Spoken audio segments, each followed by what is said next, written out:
అందరికీ నమస్కారం. నేను మీ Vinshith. Welcome to Vinshith creations. ఈరోజు నేను ఇంకొక మంచి అద్భుతమైన నీతి కథతోటి మీ ముందుకు వచ్చాను. ఈరోజు మనం ఏ విషయం గురించి కథ తెలుసుకోబోతున్నామంటే, వృద్ధుల్ని వారి కుమారులు వృద్ధాశ్రమాల్లో వదులుతున్నారు. అయితే ఈ విషయానికి సంబంధించిన ఒక మంచి నీతి కథని ఇప్పుడు మనం తెలుసుకుందాం. అయితే ఇంకెందుకు ఆలస్యం, మనం మన కథని ప్రారంభిద్దాం. శ్రీధరపురం అనే ఒక రాజ్యాన్ని దేవసేనుడు అనే ఒక రాజు పాలించేవాడు. తనని అందరూ ధర్మాత్ముడు అనేవారు ఆ రాజ్య ప్రజలు. అయితే ఇలా ఒకానొక సమయంలో దేవసేనుడు తన కుమారుడైన విక్రమాదిత్యను రాజు చేయాలనుకున్నాడు. అంటే పట్టాభిషేకం చేయాలనుకున్నాడు. అంటే రాజభారాన్ని తనకు అప్పగించాలి అనుకున్నాడు. విక్రమాదిత్య కూడా ఒక తెలివైన వాడు. అలాగే రాజనీతి తెలుసు, యుద్ధ నీతి కూడా తెలుసు. అలాగే క్షత్రియం అంటే అన్ని ఖడ్గసాము అవన్నీ తెలిసినవాడు ఆరితేరినవాడు ఈ విక్రమాదిత్య.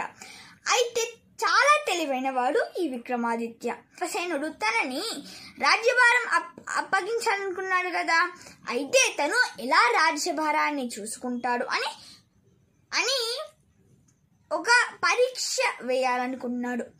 అయితే ఒకానొక సమయంలో తను విక్రమాదిత్యాన్ని తన రాజ్యానికి తన రాజ్యసభకి తీసుకువెళ్ళాడు తనతో పాటు. వెళ్ళగానే అలాగే రాజ్యసభ ఆరంభం అయినాక మంత్రి ఏమన్నాడంటే, ఈరోజు కార్యాలయం ఏంటంటే, మిమ్మల్ని రాజు దేవసేనుని కలుసుకోవడానికి సీతమ్మ అనే ఒక తల్లి, గోవిందుడు అనే ఒక కుమారుడు మిమ్మల్ని దర్శించుకోవడానికి వచ్చారు అని మంత్రి అంటాడు. అప్పుడు సరే రమ్మనండి అని అంటాడు దేవసేనుడు. అలా సీతమ్మ, గోవిందుడు ఇద్దరు అక్కడికి విచ్చేస్తారు. రాజు ఏమంటాడంటే, మీరు ఏమి చెప్పుకోవడానికి వచ్చారు, అసలుకి మీ సమస్య ఏంటి అని అంటారు. అప్పుడు గోవిందుడు ఏమంటాడంటే, మహాప్రభు, నేను నా పిల్లలు అలాగే నా భార్య కలిసి ఉంటాం. అయితే మా తల్లి అంటే ఈ ముసలిదాన్ని మేమైతే భరించలేము. మేమైతే కష్టపడి పని చేస్తాం, అయినా మాకు సరిగ్గా డబ్బులు రావు. అలాగే నెలసరి తిండి కూడా, ఒక్కరోజు తిండి కూడా మేము తినలేము. రోజు ఒక్క పూట తిండి తినడానికే కాలం గడవదు మాకు. మేము తినకపోతే ఈ ముసలిదానికి మేమెట్లా తినిపిస్తాం? మహారాజా, నేను మా భార్య అయితే ఒకటి నిశ్చయించుకుంటాం. అయితే ఏంటంటే ఈ ముసలిదాన్ని మేము వృద్ధాశ్రమంలో వదిలేయాలి అనుకున్నాం అని చెప్తాడు గోవిందుడు. అప్పుడు రాజు ఏమంటాడంటే, గోవిందుడు ఇలా అన్నాక, అలాగే కానీ మేము వృద్ధాశ్రమంలో వదలాలి అని ఈమెకి చెప్తే ఈమె అయితే వెళ్ళను అంటుంది. మహాప్రభు, మీరే ఈమెకి నచ్చజెప్పాలి అని అంటాడు ఈ గోవిందుడు. అప్పుడు సీతమ్మ ఏమంటుందంటే, ఓ మహాప్రభు, ఇక్కడ నన్ను క్షమించండి, ఎందుకంటే నేను నా కుమారుడికి భారం అవుతున్నాను. కానీ నాకైతే పిల్లలు, మనవళ్ళు, అలాగే నా కుమారుడు, నా కోడళ్ళు ఉన్నారు.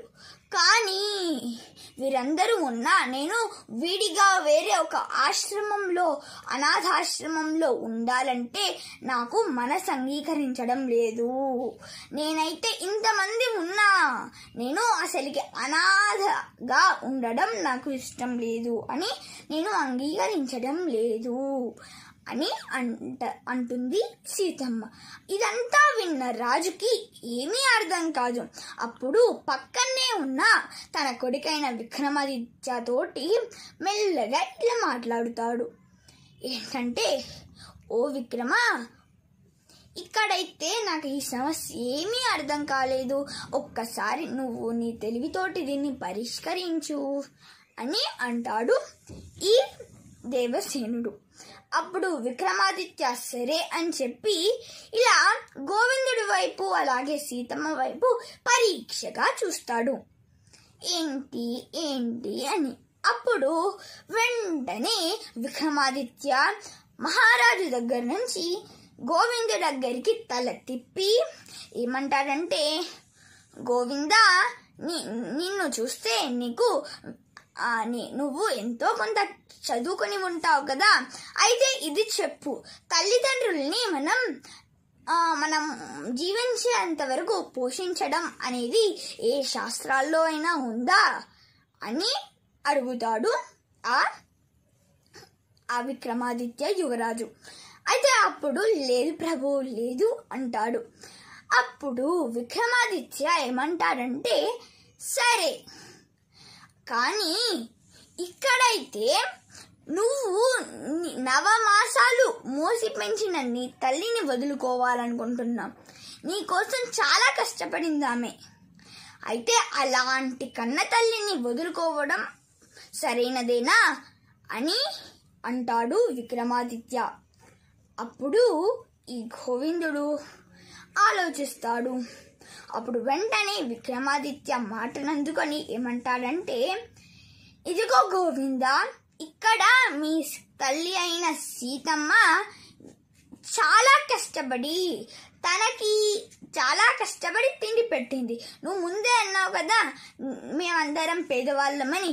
కానీ తను కూడా, నాకు తెలిసి తను తినకుండా నీకు అన్నం పెట్టి చదివించింది కదా. అలాంటి తల్లిని నువ్వు వదులుకోవాలనుకుంటున్నావా అని గట్టిగా అంటాడు విక్రమాదిత్య. అప్పుడు ఈ గోవిందుడికి కళ్ళు తెరిసి వస్తాయి. అప్పుడు తను తన తల్లి ముఖం చూసి అందరి ముందు, తన తల్లి ప్రజలందరి ముందు, అమ్మా నన్ను క్షమించు, నేను నీ పట్ల చాలా క్రూరత్వంతో ప్రవర్తించాను, నన్ను క్షమించు అని అంటాడు. అలాగే అమ్మా నేను నా తప్పుని తెలుసుకున్నాను అని అంటాడు గోవిందుడు. అప్పుడు దేవసేనుడు, నా కొడుకైతే చాలా తెలివైనవాడు, అయితే తినకు రాజ్య పనులు అప్పగించవచ్చు అనుకుంటాడు ఈ దేవసేనుడు అని విక్రమాదిత్యకి ఆ రాజ్య పనులన్నిటిని అప్పగిస్తాడు. అంటే ఇక్కడ కన్నతల్లి ఒక దేవతా స్వరూపం.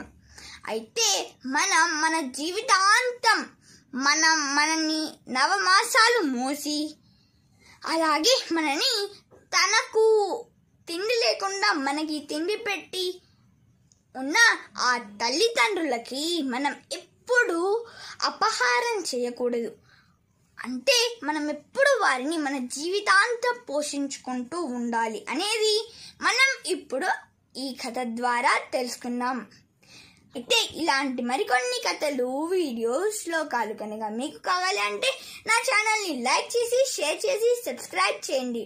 అలాగే నా ఈ వీడియోస్ మీద మీ అభిప్రాయాలు కింద కామెంట్ బాక్స్లో తెలియచేయడం మర్చిపోకండి. ధన్యవాదములు.